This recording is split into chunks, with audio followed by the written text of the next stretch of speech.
Ang mabuting balita ng Panginoon ayon kay San Juan. Papuri sa iyo, Panginoon.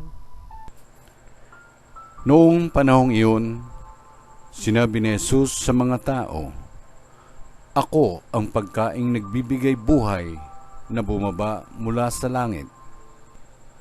Mabubuhay magpakailanman." Dahil dito'y nagtalo-talo ang mga Hudyo.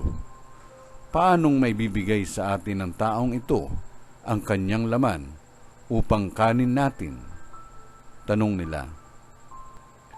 Kaya't sinabi ni Jesus, "Tandaan ninyo, malibang kanin ninyo ang laman ng anak ng tao at inumin ang kanyang dugo, hindi kayo magkakaroon ng buhay.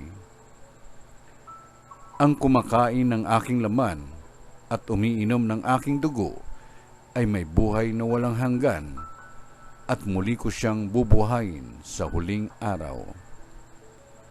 Sapagkat ang aking laman ay tunay na pagkain, at ang aking dugo tunay na inumin. Ang kumakain ng aking laman at umiinom ng aking dugo ay nananahan sa akin, at ako sa kanya. Buhay ang amang nagsugo sa akin, at ako'y nabubuhay dahil sa kanya. Gayon din naman, ang sino mang kumain sa akin ay mabubuhay dahil sa akin. Ito ang pagkaing bumaba mula sa langit. Ang kumakain nito'y mabubuhay magpakailanman.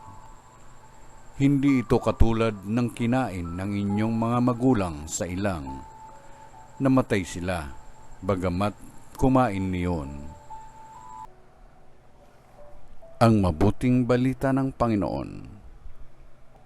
Pinupuri ka namin, Panginoong Hesukristo.